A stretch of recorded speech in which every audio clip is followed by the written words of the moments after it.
When you hear the word attributes in Path of Exile, you probably think about int stacking wanders, dex stacking raiders, or maybe strength stacking chieftains. But what about stacking all of these attributes at the same time? But no, let's be real, that does sound like a silly idea that wouldn't work. Or would it?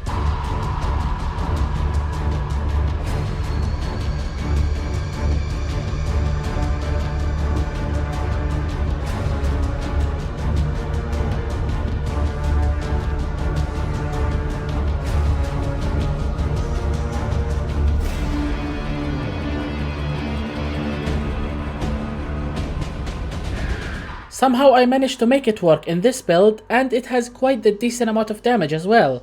The general idea is that you want to dedicate all of your passive points and items towards stacking as many attributes as possible. Attributes inherently increases your defense, so that's one less thing to worry about. But for damage, that's an entirely different story.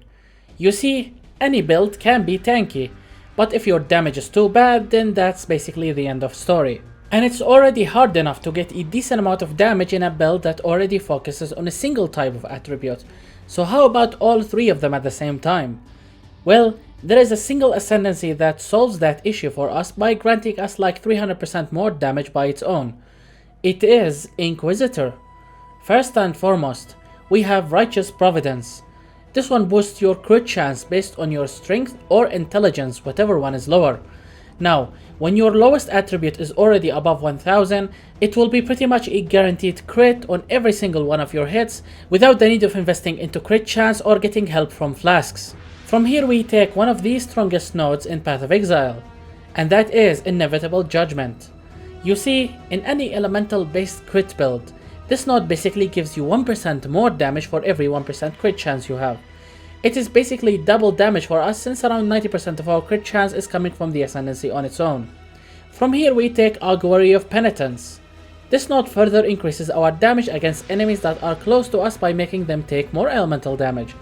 It also lowers their elemental damage output along the way, which is especially useful against bosses like Shaper and Elder. Last but not least we take Sanctuary. With this node you will be always standing on consecrated ground, which will increase the damage that enemies take by up to 15% as long as they are standing on it alongside you. Thus it's only going to be useful at point blank range due to the small size of your consecrated ground, so keep that in mind. And yeah, that was basically it for our Ascendancy. Now, as established before, we are looking to gather as many attributes as possible. Thus, I decided to build a passive tree that is centered around as many attribute clusters as possible. It's pretty huge and generally loops around half of the entire passive tree. Now if you are high level enough like me, feel free to pick up nearby damage nodes like attack and crit ones that happen to be nearby our pathing on the tree. And yeah, that was basically it for our tree. Now let's talk about items. Just like in any attribute stacking build, this one involves many unique items. Starting with Astromantis. This one is pretty much your best in slot option. I don't think I need to explain why in this video. Just know that unlike in all other attribute stacking builds, this one remains better than any rare amulet equivalent even if it had perfect mods and it was mirror tier. The reason for that is that we are stacking all types of attributes and not just one. So instead of only having one useful attribute on Astromantis that you want, now you are getting the benefit of all of them at the same time. So it's basically 3 amulets in one. Don't forget to anoint Utmost Might once you are done. With it you will have all 3 primary attribute nodes allocated on your passive tree. Our next item is Hyri's Demise Unique Quiver. This item is the main reason why this build functions in the first place. It provides us with lots of flat fire, cold, lightning damage based on all 3 of our attributes. Make sure to get one with good rolls and point blank corruption if possible, as it will save you 2 passive points overall. Now, since we can only use bows with quivers, I decided to get a bow with flat added cold damage to attack, spirit and dexterity. We also have other useful attack support mods to accompany it, like +2 arrows, increased attack speed, and crit chance if possible. Having additional flat damage on your bow is optional. It depends on how much you are willing to spend at the end of the day.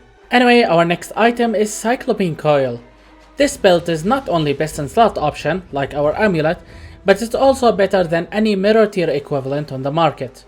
At 1000 attributes each, it will provide you with 200% increased damage and immunity to 2 out of 3 types of elemental ailments, in addition to the huge amount of attributes it provides. Make sure that strength is higher than dexterity for ignite immunity, and intelligence is higher than strength for shock immunity. For freeze and chill, you can craft that on your boots, or take the soul of the Brine King on your Pantheons and call it a day. Our next item is a pair of Lihue Bavol unique ring. This one is cheap, but it can get a little bit expensive depending on how high its rolls are, and what type of Val corruption it has. You generally want double attribute corruption on each one, while having both attribute and resistance rolls at least 25 or higher. We don't care about rarity and damage, which means that you get to save some currency at the end of the day. Our next item is a rare helm with as much energy shield, attributes and resistances as possible. Same thing applies to our boots. Just like any build that utilizes many unique items, you will be short on elemental resistances, and items like these has to close the gap. Just don't forget to prioritize a good movement speed roll on your boots before anything else. Our next item is Shaper's Touch. It's a pretty generic choice for any attribute stacking build. Mine has attack speed corruption, which should be pretty easy to get due to the low price of the item. Last but not least, we have Garb of the Ephemeral. This is one of those items that doesn't work on 99% of your builds, and then suddenly it becomes best in slot option for that one randomly gimmicky build that you have just made. Normally you wouldn't be able to use this item due to its insanely high attribute requirements. Now these are not here for no reason, as aside from the decent amount of energy shield that this item gives you, it also makes it so that nearby enemies cannot deal a critical strike, and it lets you generate divine charges on hit. Now these does nothing on their own, but once you reach 10 divine charges, you gain divinity. Divinity makes you immune to all curses, lets you deal 50% more elemental damage, and lets you take 20% less elemental damage. You will pretty much become unstoppable while divinity is active. And yeah, that was basically it for our items. Now let's talk about mandatory gems. As a start, you need a single 6-link. In it goes your primary attack setup, starting with Tornado Shot, elemental damage with attacks, damage on full life, inspiration, hypothermia, and energy shield leech support. Feel free to experiment with other bow attack skills. They would all work just as fine, mainly because we are dealing damage of every damage type thanks to our quiver. Anyway, our next setup contains some auras like Anger, Discipline, Herald of Ice, and level 4 Enlighten. Last but not least, we have a support 4-link, starting with Sniper's Mark, Summon Lightning Golem, Precision, and Clarity.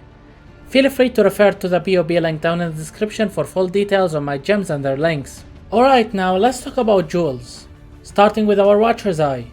You are generally looking for 10% of your maximum mana is gained as extra maximum energy shield while affected by Clarity. That alongside at least one offensive mod. That can be increased attack damage while affected by Precision, or 50% increased crit multi while affected by Anger. Aside from Watcher's Eye, we have a Lethal Pride Timeless Jewel that goes in this specific socket in particular. Now, we don't care about what keystone this jewel provides. We only care about the fact that this jewel makes it so that all nearby nodes will start to give you strength alongside whatever they used to give you in the first place.